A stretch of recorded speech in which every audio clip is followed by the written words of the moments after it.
My name is Olivia Hayes. I'm 33 now, a single mom, and depending on who you ask, a success story or a scandal. But if you ask my father, family disgrace was the title he gave me. Like some cursed crown I was forced to wear at every holiday dinner. He said it so many times it stopped stinging after a while. It all started when I got pregnant at 20, college dropout. No husband, no explanations, just a baby growing inside me and no plan but survival. My dad, Arthur Hayes, retired Air Force colonel and a man who worshipped discipline, nearly collapsed from the weight of the shame. My mother, Eleanor, never said much, but her silence rang louder than any words. They didn't want to hear how I was doing. They didn't want to know that the father had left without a word, or that I had taken up 2 jobs and was living in a showbox apartment in Seattle just to keep me fed. All they saw was a broken image of the family they had tried so hard to present to the world.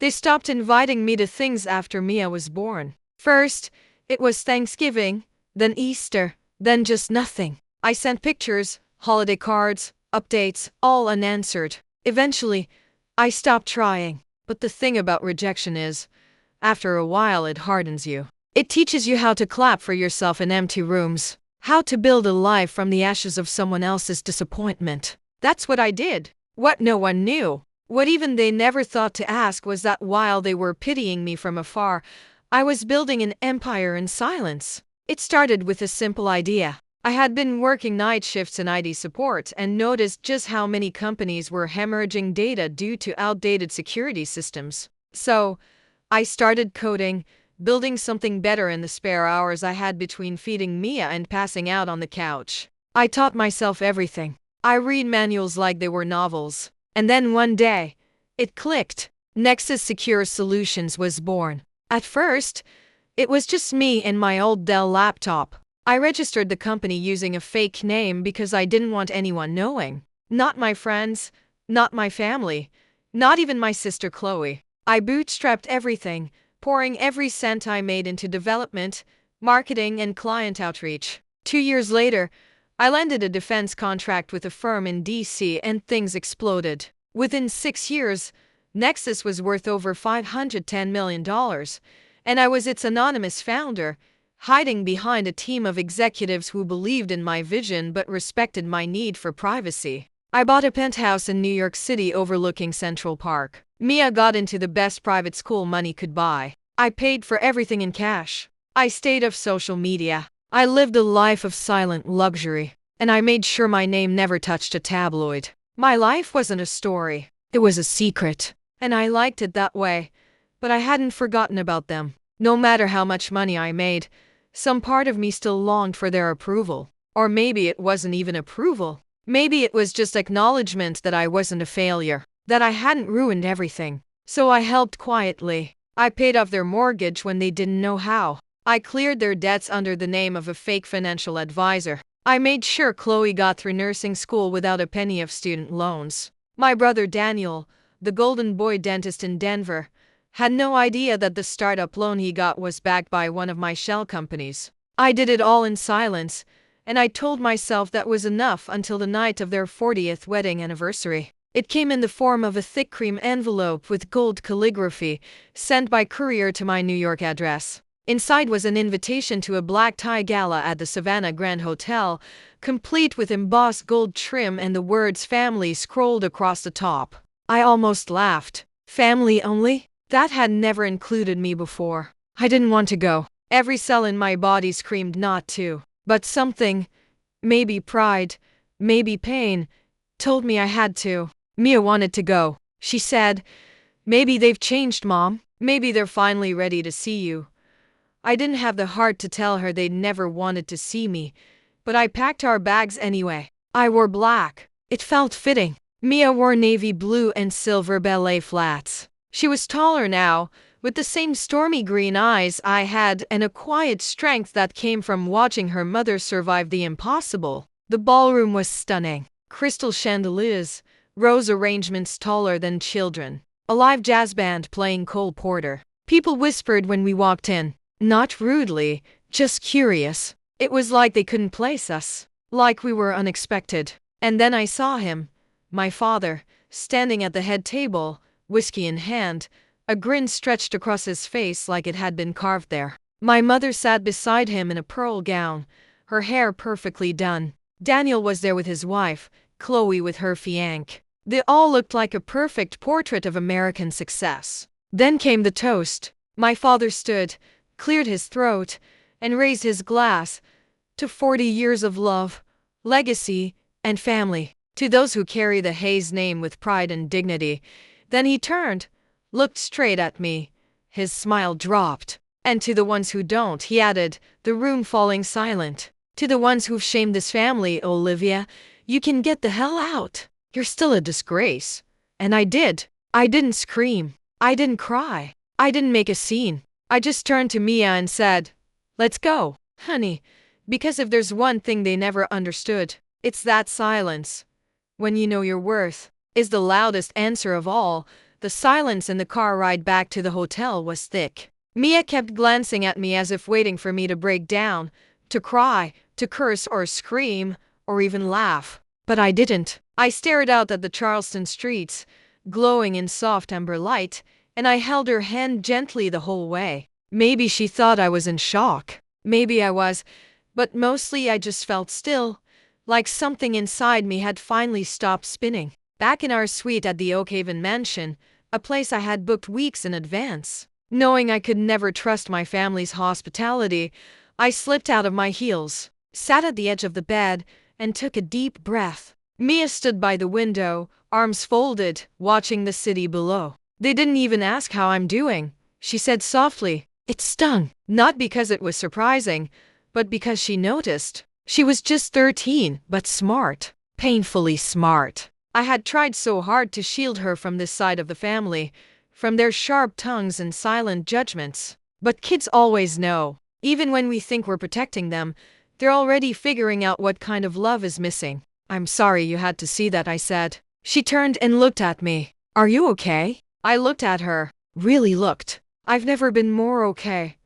I wasn't just okay. I was awake. That moment at the party when my father called me a disgrace in front of 100 guests wasn't the most painful moment of my life. The real pain had happened years ago when I waited for them to see me, to hear me, to love me again. That night at the party wasn't a wound. It was a release. That was the night I realized I didn't need their love anymore. I needed to take it all back. So, I did. The next morning, I flew Mia and me back to New York on my private jet. I didn't say a word to anyone in Charleston. No follow-up texts, no calls. Let them sit in their silence. Let them wonder. They had no idea that they had been living on my dime for years. And now I was about to show them what happens when the person they threw away holds all the cards. By the time we landed at Westchester Airport, I already had my assistant Clara working on the account freezes. I had structured everything carefully over the years. My parents didn't even realize their retirement accounts were bundled into trusts I created for tax purposes.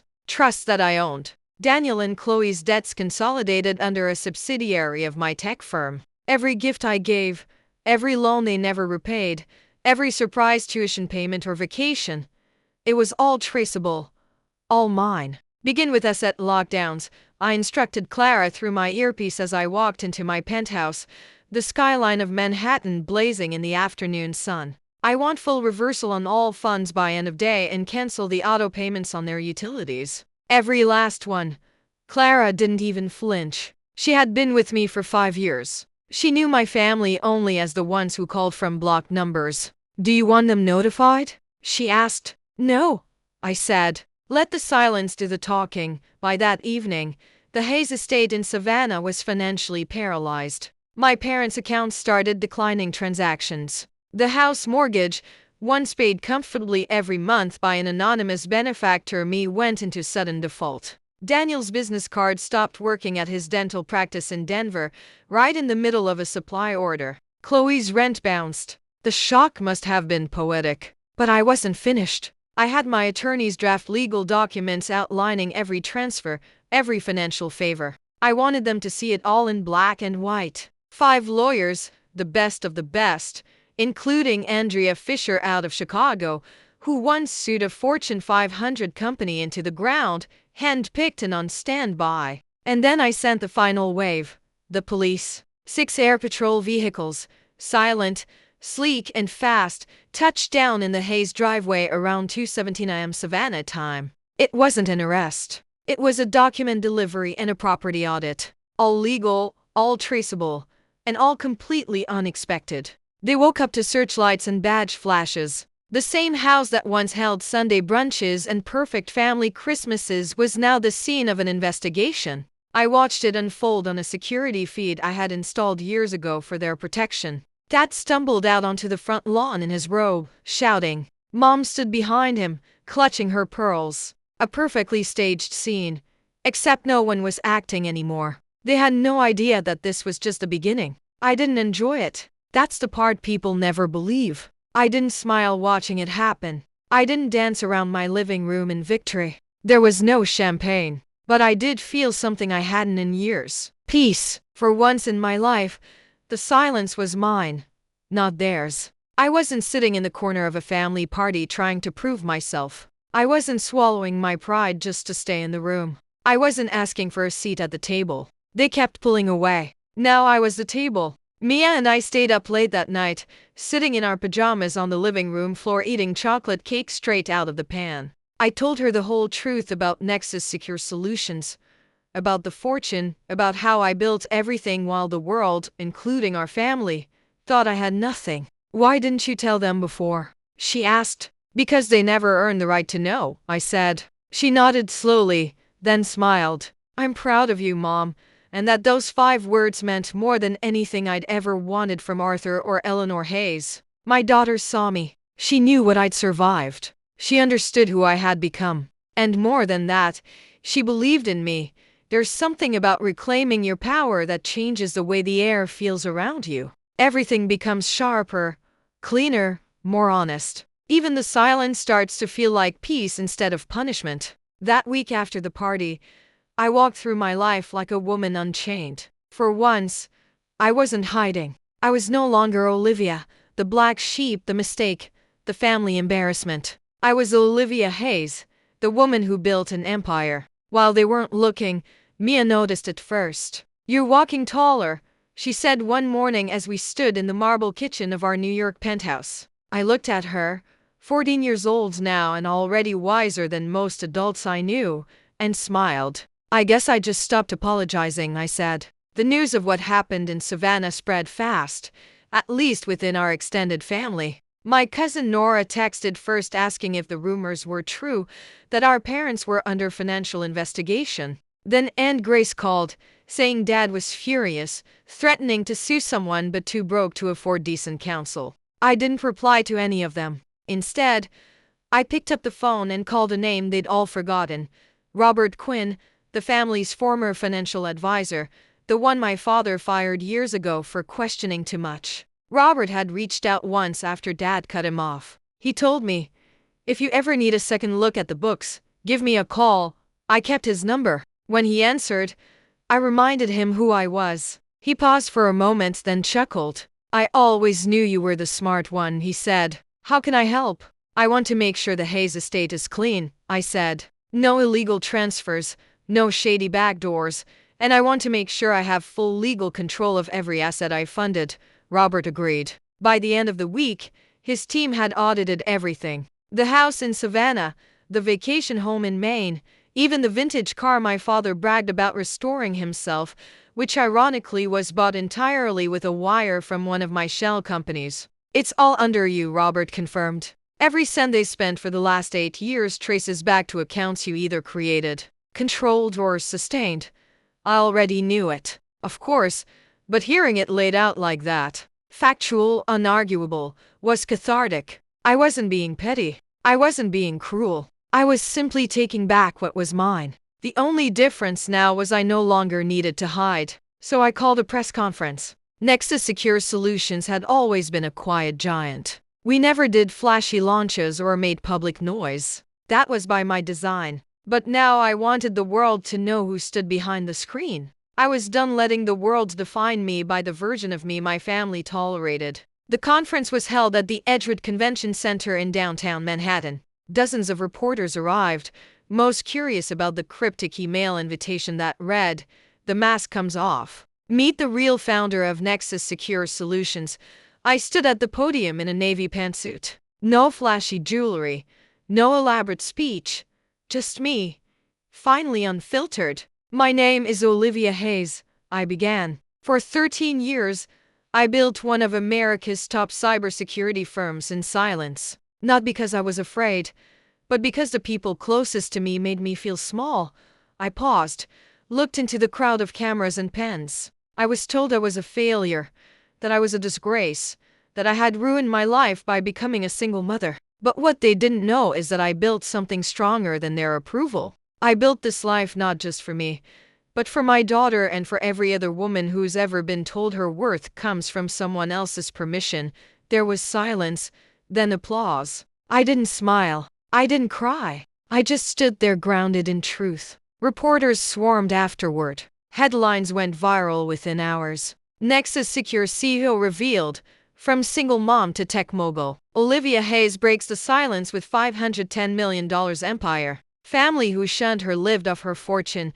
My inbox filled with requests for interviews, podcasts, collaborations. Suddenly, I wasn't invisible anymore. I was a name, a force, and more importantly, I was free. It didn't take long for my parents to find out. My brother Daniel emailed me, the subject line screaming, "What the hell did you do?" He wrote paragraph after paragraph, mostly rage, some guilt, none of it apologetic. I didn't reply. Then came a letter, an actual letter handwritten by my mother. "Olivia, I saw your interview. I don't know what to say except I'm sorry. We were wrong. I was wrong. Your father is angry, but I think he's more afraid than anything. I hope maybe someday you'll forgive us. Love, Mom."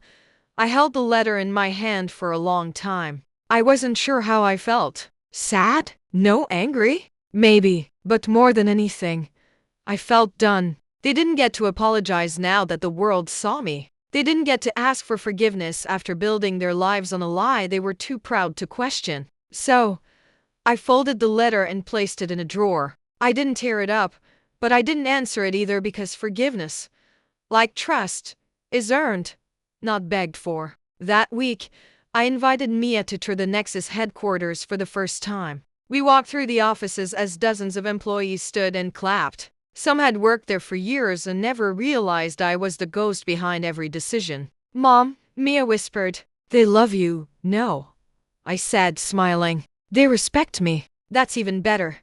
She walked ahead, eyes wide with wonder, and I watched her, this brilliant, brave young woman, and realized something powerful. My story didn't begin with disgrace. It began with silence. But it would end with legacy. And for the first time in my life, I wasn't afraid of being seen. The funny thing about silence is that it can be both punishment and peace. For years, it was the weight my family used to keep me in my place. The quiet between insults, the way they pretended I wasn't in the room, the way they never once asked how I was really doing. But now, the silence belonged to me. It was no longer heavy. It was full of power. I didn't respond to my mother's letter, not out of spite, but because I didn't owe her anything anymore. Not a conversation, not closure, not even kindness. I had spent too many years pouring into a family that left me empty. Now I poured only into what mattered.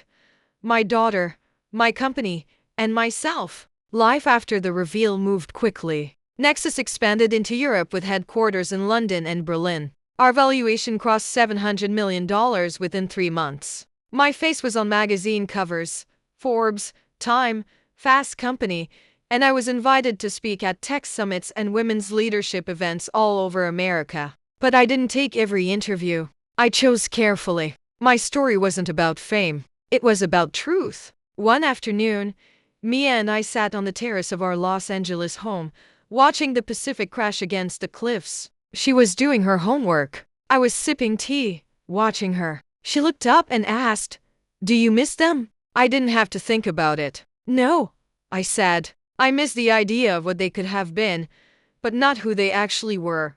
She nodded. "That makes sense." And it did, because sometimes you have to mourn the version of love you never got. You have to bury the fantasy and live in the truth. And my truth was this: I didn't lose a family. I walked away from people who never saw me. And in doing so, I built a life that did see me.